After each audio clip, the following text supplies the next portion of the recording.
Subscribe now and press the bell icon. Never miss an update. Hello दोस्तों, स्वागत है आप सभी का हमारे YouTube चैनल फोकस ऑनलाइन पे। तो हम बात करते हैं अपने डेफिनेट इंटीग्रेशन की, ठीक है, यानी कि निश्चित समाकलन की। तो निश्चित समाकलन होता क्या है? तो हम लोग इसके पहले के समाकलन में लगाते थे कि समाकलन करने के बाद एक कांस्टेंट वैल्यू जोड़ते थे, यानी कि c स्थिरांक एक जोड़ते थे। क्यों? क्योंकि वह एक अनिश्चित समाकलन था, क्योंकि उसमें जो है लोअर लिमिट और अपर लिमिट का कुछ पता ही नहीं था। जैसे मान लीजिए x और dx कर दिया, तो यहाँ पे कितने लिमिट से शुरू होकर कितने लिमिट तक जाएगा, यानी क्या इसका लिमिट होगा, इसका कोई वैल्यू यहाँ पे नहीं था। ये आपका लोअर लिमिट होता है, ये आपका लोअर लिमिट होता है और ये अपर लिमिट होता है, ठीक है। तो ये हमारा वो अपर लिमिट और लोअर लिमिट, यानी कि निम्न सीमा और उच्च सीमा, ठीक है। तो ये जो है पहले समाकलन में नहीं रहता था, इसलिए इसका हम समाकलन करने के बाद x² 2 + c करते थे, ये वाला वैल्यू। ये अनिश्चित समाकलन था। क्या था? अनिश्चित समाकलन। और यही मान लीजिए इसका वैल्यू दे दे, यहाँ पर यदि a से b तक दे दे, ठीक है, a से जब b तक दे देगा तो इसका जो है तब यहाँ पे c नहीं लगेगा, c तब नहीं लगेगा, और ये क्या हो जाएगा, हमारा निश्चित समाकलन हो जाएगा, निश्चित समाकलन हो जाएगा। ये मतलब कि इसका वैल्यू कैलकुलेट है, यानी कि ये वैल्यू इसका कितना होगा, इतने से ही इतने के बीच में इसका मान होगा, इससे अधिक नहीं होगा, ना ही इससे कम होगा। तो ये क्या है, हमारा निश्चित समाकलन है, यानी इसका वैल्यू जो है फिक्स है कि क्या होगा। तो इसमें जो हम क्या करते थे, इसमें क्या करते हैं, इसका वैल्यू ये जो है पावर होता है वो इसमें आ जाता है, यानी इंटीग्रेशन करने के बाद आपका पावर इस पे आ जाता है, ये b और ये हो जाता है।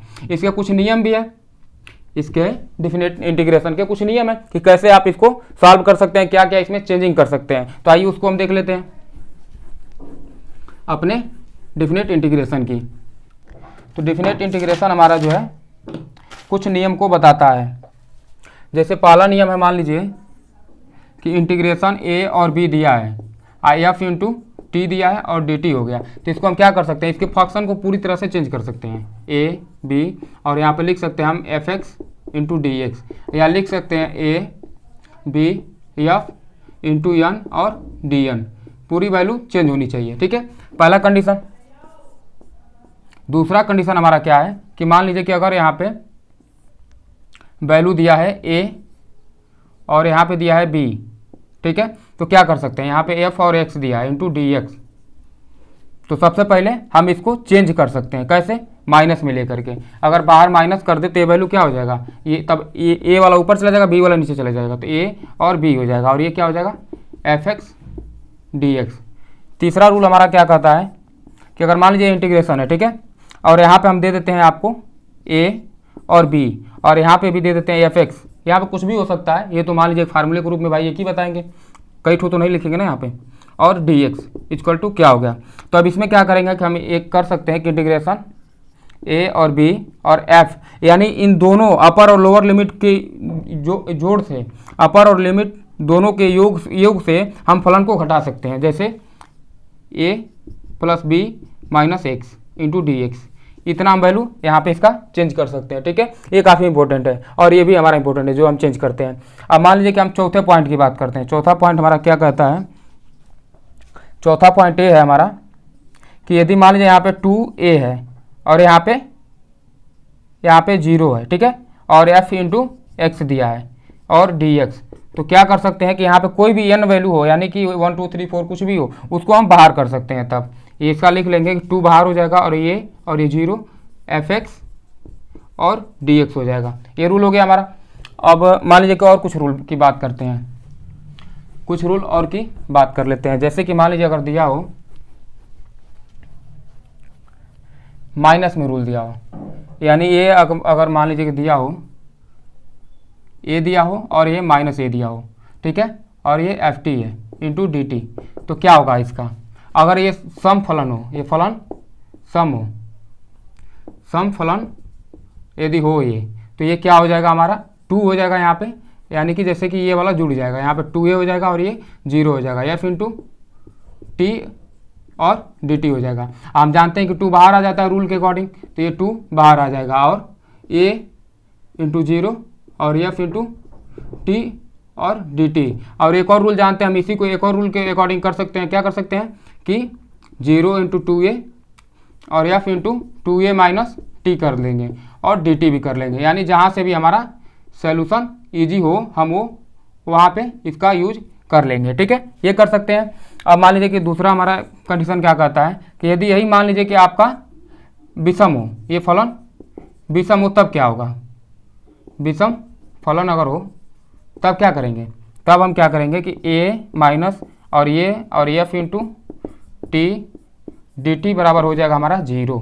ये इसका वैल्यू ही 0 हो जाएगा। ठीक है, अब हमारा कुछ नहीं बचता। अभी यही हमारे नॉर्मल कुछ फार्मूले थे। ठीक है, तो हम बात करते हैं कुछ अब क्वेश्चन की। अब हम जानते हैं कि मान लीजिए कि यहाँ पे जो भी ये हमारा समाकलन निकलता है, जैसे कि मान लीजिए कि समाकलन हमारा है, क्या इसमें समाकलन निकलता है? अगर मान लीजिए यहाँ पे जो भी समाकलन निकलता है, इसका क्या हम कर सकते हैं? इसको ये हमारा 0 इंटू 2a दिया है और f इंटू टी और dt दिया है। हम मानते हैं इसका समाकलन क्या हो जाए? अगर समाकलन इसका m हो जाए, m हो जाएगा तो क्या करेंगे? ये ब्रैकेट लगाएंगे, ये बार ब्रैकेट होता है। ठीक है, बार ब्रैकेट, इसका महत्व का भी हम बता रहे हैं आपको। देखिए तो ये क्या हो जाएगा, यहाँ पे 0 यहाँ पे आएगा और ये 2a हो जाएगा। ठीक है, और बार ब्रैकेट का मतलब क्या होता है? ये वैल्यू यहाँ पे रखेंगे, मान लीजिए एक बार m की जगह पे क्या रखेंगे? एक बार 2a रखेंगे और एक बार माइनस करके 0 कर देंगे और ये ब्रैकेट रहेगा। ब्रैकेट का मतलब ये हो गया इस ब्रैकेट का कि अंदर अगर माइनस में आ जाता है, मान लीजिए कि यहाँ पे इसका समाकलन माइनस में आया है, तो ये क्या हो गया? माइनस हो जाएगा और ये प्लस हो जाएगा। तो ये वैल्यू क्या निकलेगा? -2a निकलेगा? नहीं, ये इसका आंसर 2a हो जाएगा। ठीक है, तो ये बार ब्रैकेट का आपका मतलब कि प्रोसेस होता है। अब बात करते हैं हम अपने क्वेश्चन की। क्वेश्चन हमारा क्या कहता है?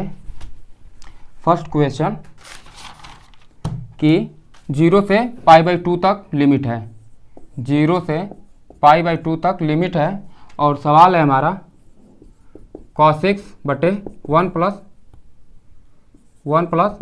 sin x। ठीक है, 1 प्लस sin x और 2 plus sin x, 2 plus sin x। तो यहाँ पे हमको सीधा दिख रहा है कि अगर हम sin x बराबर मानेंगे तो ये कट जाएगा। तो मान लीजिए बिना किसी देरी के sin x बराबर क्या हो जाएगा? t। तो ये क्या हो जाएगा? cos x और ये dx बराबर dt। इसकी वैल्यू डायरेक्ट वहाँ पे dt रख देंगे तो हमारा i बराबर क्या हो जाएगा? i मतलब इंटीग्रेशन। तो ये हो गया हमारा π/2 और 0। और हम चाहें यहाँ पे तो इसका देखिए, अगर हम जब मानते हैं तो 2 कंडीशन आपके पास होता है। अगर यहाँ पे आप किसी भी चीज़ को मान करके रख रहे हैं तो आप इसके पावर को भी नए वाले फंक्शन के साथ बदल दीजिए, अन्यथा समाकलन करने के बाद आप पुनः इसकी वैल्यू को रखिए, पहले वाले वैल्यू को रखिए और तब जाकर इसका जो है आप इस मतलब कि उच्च सीमा और निम्न सीमा को रख सकते हैं। अन्यथा आपको अगर इसी में रखना है तो आप इसको क्या करेंगे? आप इसको पहले चेंज करेंगे नए वाले के अकॉर्डिंग। तो आपके पास दोनों ऑप्शन है, जैसे कि हम कर ही देते हैं। मान लीजिए हम रखेंगे इसमें जो है हम रखते हैं, तो पहला रखेंगे π/2, x बराबर π/2 रखेंगे तो क्या हो जाएगा?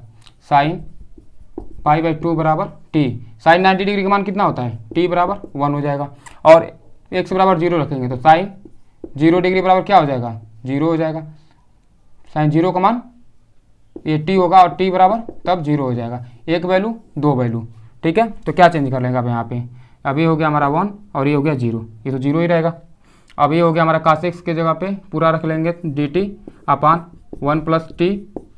कोई कन्फ्यूजन आपको इसमें नहीं होना चाहिए। ठीक है, ये वैल्यू रखते समय आपको x की ही वैल्यू रखनी है और t की वैल्यू जो आएगी उसी की वैल्यू को यहाँ पे पुटअप कर देना है। ठीक है, और ये इजी भी होता है। अगर ये आप नहीं करना चाहते हैं तो फिर लास्ट में जा करके आपको पुनः t बराबर sin x रखेंगे और उसके बाद जो है इसका मान आप इसमें डालेंगे तो 1 प्लस टी और ये हो जाएगा 2 प्लस टी।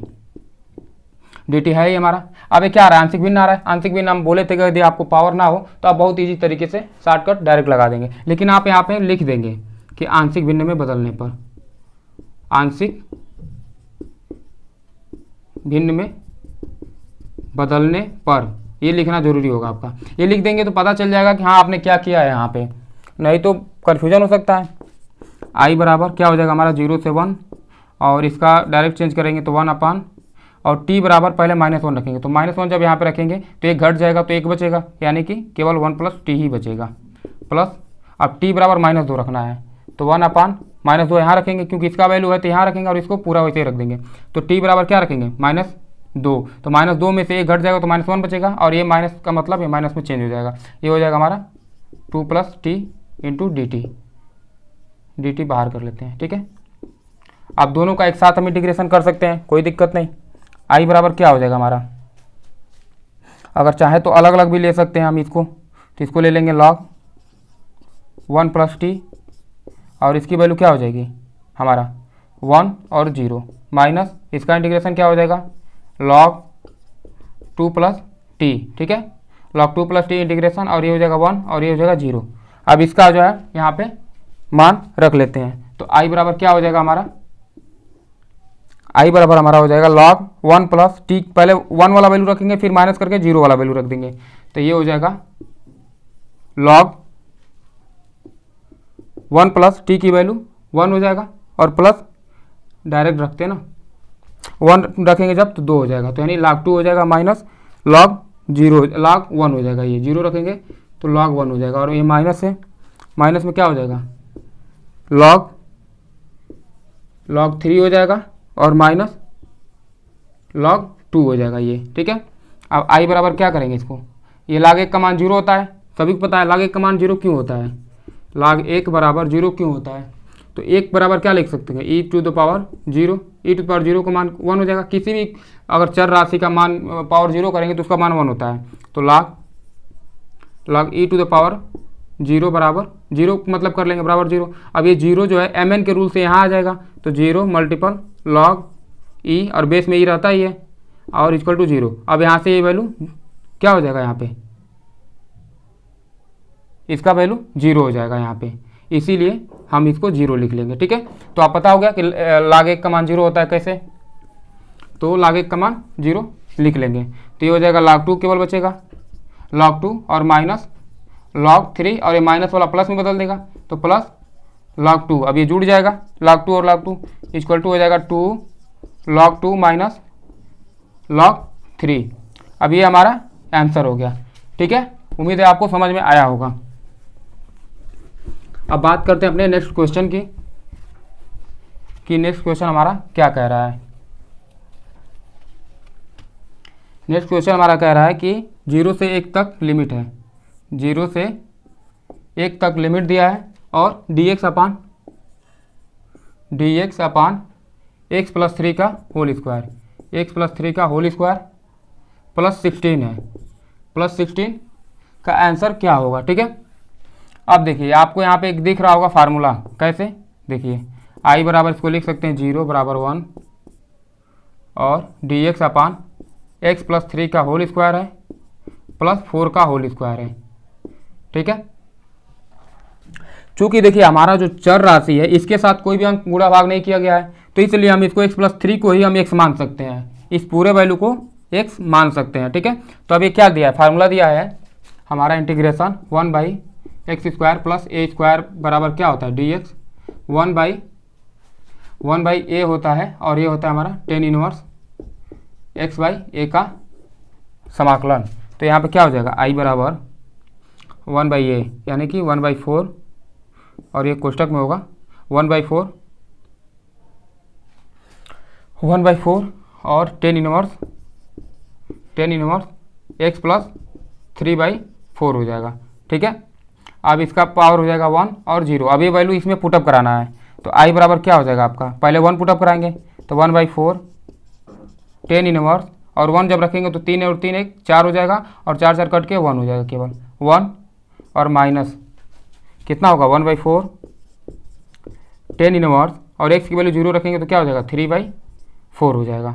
ठीक, अब देखिए tan 1 1, तो 1 tan कितने का मान 1 होता है, tan कितने का मान 1 होता है, तो tan π/4 की वैल्यू 1 होता है, तो π/4 बराबर क्या हो जाएगा tan 1 1, तो इसके वैल्यू को जब आप ये रख देंगे यहाँ पे, तो ये हो जाएगा i बराबर हो जाएगा हमारा 1/4 tan 1 की वैल्यू π/4 माइनस 1/4, और ये हो जाएगा tan 1 3/4। ठीक है, i बराबर क्या हो जाएगा π/16 माइनस 1/4 log 3/4, ये हमारा आंसर हो गया। ठीक है, कोई कन्फ्यूजन नहीं होना चाहिए आपको, अगर होता है तो कमेंट बॉक्स में आप पूछ सकते हैं। ये हमारा इंटीग्रेशन इजीली हो गया। बात करते हैं अपने नेक्स्ट इंटीग्रेशन की। नेक्स्ट इंटीग्रेशन हमारा क्या कहता है कि 0 × 1 0 से 1 तक dx अपान x² + 2x + 10, ठीक है। अब इसको इजी करने के लिए क्या कर सकते हैं, हम चाहे तो यहाँ पे एक होल स्क्वायर बना सकते हैं आसानी से, एक इससे ले लेंगे तो बनेगा, बिल्कुल बनेगा। 0 = 1 तो dx और ये हो गया x² + 2x + 1 का होल स्क्वायर + 9 हो गया। इसको क्या लिख सकते हैं, i = 0 से 1 dx अपान क्या हो जाएगा, x + 1 का होल स्क्वायर है, x + 1 का होल स्क्वायर + 3 का होल स्क्वायर। ये पहले वाला फार्मूला आ गया, तो डायरेक्ट पहले वाला फार्मूला भी जो सवाल लगाए इसके प्रीवियस सवाल, तो ये हो जाएगा i = कोष्टक में 1/3 tan 1 x + 1/3 कब 1 और 0, और इसकी वैल्यू पुटअप कराएंगे, तो इसकी वैल्यू जब पुटअप कराएंगे तो क्या होगा 1/3 tan 1 और 1 रखेंगे तो क्या हो जाएगा 2/3 हो जाएगा, 2/3 - 1/3 tan 1 और 0 रखेंगे तो क्या हो जाएगा 1/3 हो गया हमारा। अब इसको मान लीजिए कि थोड़ा सा सॉल्व करें, क्या सॉल्व करना है तो आंसर आ गया। तो हम बात करते हैं अपने चौथे क्वेश्चन की, ठीक है। चौथा क्वेश्चन हमारा क्या कह रहा है कि इंटीग्रेशन रूट में 1 + sin x, ठीक है, और इसका हो जाएगा ये 0 से π/2 तक इंटू dx। अब इसको हम आसानी से कर सकते हैं बिना कोई माने, देखिए कैसे, जैसे कि i बराबर क्या कर सकते हैं 0 π/2, और इसको क्या लिख सकते हैं 1 का वैल्यू क्या होता है sin² x, यानी हमको इसको रूट से बाहर निकालना है तो कुछ तो करेंगे, कुछ ना मानेंगे, कुछ तो कुछ मानेंगे, तो sin² x/2 प्लस ये इसका एंगल जो है बस सेम होना चाहिए, प्लस cos² x/2, ठीक है, सेम है ये एंगल, प्लस इसका साइन का क्या कर सकते हैं sin 2x का फार्मूला होता है 2 sin x × cos x, ठीक है, तो इस पर हम डायरेक्ट लिख देंगे, यानी कि sin x का /2 एंगल में आधा एंगल हाफ हो जाता है, तो क्या हो जाएगा 2 sin x/2 × cos x/2, ठीक है, dx। तो अब इसका फार्मूला आप दिख रहा है a + b का होल स्क्वायर है ये 0 π/2 रूट में sin x/2 plus cos x/2 का होल स्क्वायर, ठीक है, इंटू dx। तो क्या हो जाएगा i = 0 से π/2 और ये बाहर निकल जाएगा हमारा, तो ये हो जाएगा sin x/2 plus cos x/2 into dx।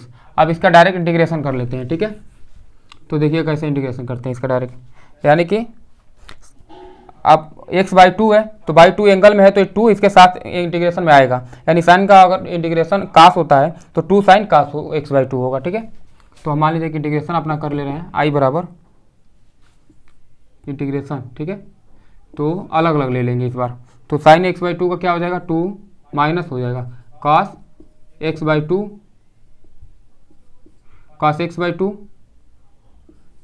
का पावर हो जाएगा पावर π/2 से π/2 और 0, और दूसरा हमारा क्या हो जाएगा प्लस में, प्लस कोष्टक में हो जाएगा हमारा 2 sin x/2, ठीक है, और ये हो जाएगा π/2 और 0। तो i बराबर क्या हो जाएगा हमारा, i बराबर हम इसकी वैल्यू जब रखेंगे तो -2 cos π/2 है तो π/2 रखेंगे तो π/4 हो जाएगा, तो π/4 और ये माइनस है तो ये वाला माइनस प्लस में हो जाएगा, और ये हो जाएगा 2 cos 0, ठीक है, तो cos 0 का मान 1 होता है तो 2 बचेगा, प्लस इसका क्या हो जाएगा, ये क्या हो जाएगा कोष्टक में 2 sin, और यहाँ भी π/4 हो जाएगा, π/4 प्लस नहीं माइनस ये कितना हो जाएगा 2 sin 0 हो जाएगा। sin 0 का मान कितना होता है, sin 0 का मान 0 हो जाता है, तो i बराबर क्या हो जाएगा हमारा, i बराबर हो जाएगा -2 और cos 45 का मान कितना होता है 1/√2, और ये हो जाएगा प्लस 2 cos 0 का मान 1 हो जाएगा तो 2 बचेगा, और प्लस 2 और इंटू मल्टीपल sin 45 का मान 1/√2 और -0, ये वाला वैल्यू ये वैल्यू कट जाएगा, तो i बराबर क्या बचेगा 2। ये हमारा आंसर हो गया, ठीक है। आई बराबर 2, इसका इंटीग्रेशन 2 आएगा। तो बहुत ही बढ़िया क्वेश्चन है ये, और एग्जाम में पूछा भी है शायद। ठीक है, तो बात करते हैं अपने नेक्स्ट क्वेश्चन का, जो कि e to the power x into sine e to the power x का इंटीग्रेशन करने के लिए कह रहा है। ठीक है, क्या कह रहा है? कह रहा है कि e to the power x into sine e to the power x into D X का इंटीग्रेशन करने के लिए कह रहा है, और लिमिट दिया है 0 से 1 तक, 0 से 1 तक लिमिट दिया है। तो इसमें करना हमको कुछ नहीं है, अगर इसको मान ले केवल तो ये भी कटेगा और आसानी से लगेगा। तो क्या माने, e to the power x बराबर t। ठीक है, तो क्या होगा, e to the power x dx बराबर dt। अब इसको dt रख लेंगे, i बराबर क्या हो गया 0 1, और ये हो गया हमारा साइन t, और e to the power x dx के जगह पे क्या है dt। तो i बराबर साइन का इंटीग्रेशन क्या होता है, आप देखिए आप ऊट पहाड़ के नीचे, माइनस कॉस टी। अब यही जो है बार कोड का यहाँ बेनिफिट होगा, या क्योंकि यहाँ पे माइनस जो है पॉजिटिव में चेंज हो जाएगा, अगर आया भी इसका वैल्यू माइनस में आया भी तो। अब इसका वैल्यू क्या है 1 0। हम यहाँ पे इसका वैल्यू भी चेंज कर लेते हैं, नहीं तो फिर टी का वैल्यू रखना पड़ेगा। ठीक है, तो टी का वैल्यू ना रखना पड़े इसलिए, या फिर टी का वैल्यू रख लेते हैं, क्यों, टी का वैल्यू रख ही लेते हैं, कोई बात नहीं, 1 0 ही रहने देते हैं। इसको कर देते हैं हम अपना 1 0, और टी के वैल्यू क्या हो जाएगा, आई बराबर 1 minus cos E to the power x और 0 1। इसको क्या करेंगे, अब इसको जो है हम वैल्यू किसका रखेंगे, तो क्या होगा minus cos E to the power 1, और माइनस माइनस प्लस हो जाएगा cos E to the power 0। ये इसका वैल्यू क्या करेंगे, आई बराबर माइनस कॉस ई हो जाएगा, माइनस कॉस ई प्लस, और ई टू द पावर 0 का मान क्या हो जाएगा कॉस 1 हो जाएगा, कॉस 1। ये हमारा आंसर हो गया। ठीक है, अब बात करते हैं अपने नेक्स्ट क्वेश्चन की तरफ। नेक्स्ट क्वेश्चन हमारा क्या कह रहा है, नेक्स्ट क्वेश्चन काफ़ी बढ़िया है। ये कह रहा है हमारा, यानी कि कह रहा है कि 0 से 1 तक लिमिट है, और e to the power minus x है, और 1 plus e to the power x है, और dx है। ठीक है, इतना हमको सॉल्व करना है। तो क्या करेंगे, e to the power minus x को नीचे ले लेंगे, i बराबर 0 1 1 upon e to the power x हो जाएगा, पॉजिटिव हो जाएगा, 1 plus e to the power x हो जाएगा, dx हो जाएगा।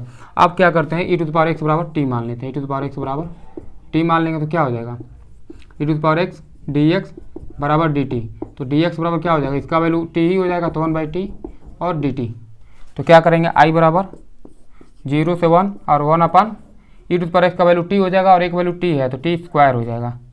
ठीक है, t स्क्वायर हो जाएगा, और 1 प्लस t हो जाएगा इंटू dt हो जाएगा। अब चूँकि अब मान लीजिए यहाँ पे ये 0 और 1 का वैल्यू भी हम चेंज कर लेते हैं, क्योंकि नया फंक्शन लिया है तो नया वैल्यू भी आएगा। वैल्यू कैसे आएगा, पहले x बराबर 1 रखेंगे, तो x बराबर 1 रखेंगे तो क्या हो जाएगा, t बराबर e आ जाएगा, और वहीं x बराबर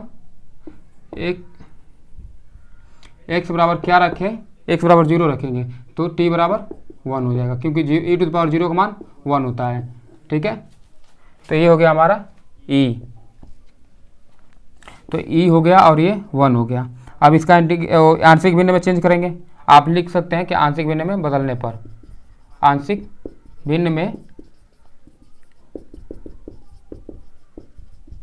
बदलने पर, तो आंशिक भिन्न में बदलने पर क्या आ जाएगा आपका, ये 1 यहाँ पे e, और ये हो जाएगा 1 अपान, डायरेक्ट इसको करते हैं तो 1 अपान t बराबर 0 रखेंगे तो क्या हो जाएगा, t स्क्वायर ही रहेगा, और dt क्योंकि 0 रखेंगे तो 1 ही बचेगा ना, dt प्लस dt बाहर कर लेंगे। ठीक है, प्लस, और ये क्या होगा, t बराबर -1, -1 रखेंगे तो -1 का होल स्क्वायर क्या हो जाएगा 1 ही हो जाएगा, तो ये बचेगा 1 प्लस t, और बड़ा सा कोष्टक और dt, डायरेक्ट इंटीग्रेशन करेंगे हम तो i बराबर क्या हो जाएगा, कोष्टक में 1/t स्क्वायर का इंटीग्रेशन होता है -1/t, -1/t का पावर हो जाएगा e और 1, और प्लस में हो जाएगा हमारा एक और इंटीग्रेशन हो जाएगा जो कि होगा log 1 + t का पावर ई और 1, ठीक है।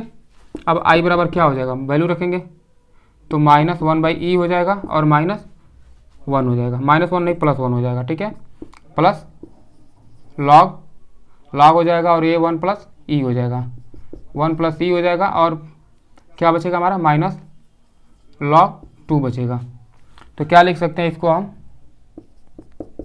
i बराबर log2 है तो बटे में जाएगा, तो log 1 + e/2 -1/e और +1, ये हमारा आंसर आ जाएगा, ठीक है। आंसर में आपका ये 1 नहीं दिया है लेकिन ये भी 1 रहेगा, क्योंकि 1 तो इसी में तो आ रहा है ना, कहीं और से तो आ नहीं रहा है, तो ये भी सही है। तो अब बात करते हैं हम अपने अगले वीडियो में चलेंगे, क्योंकि अब अगले क्वेश्चन के साथ अगले एक्सरसाइज में, ठीक है। तो आपको वीडियो पसंद आया हो, अच्छा लगा हो तो लाइक शेयर सब्सक्राइब कर सकते हैं। Thanks for watching.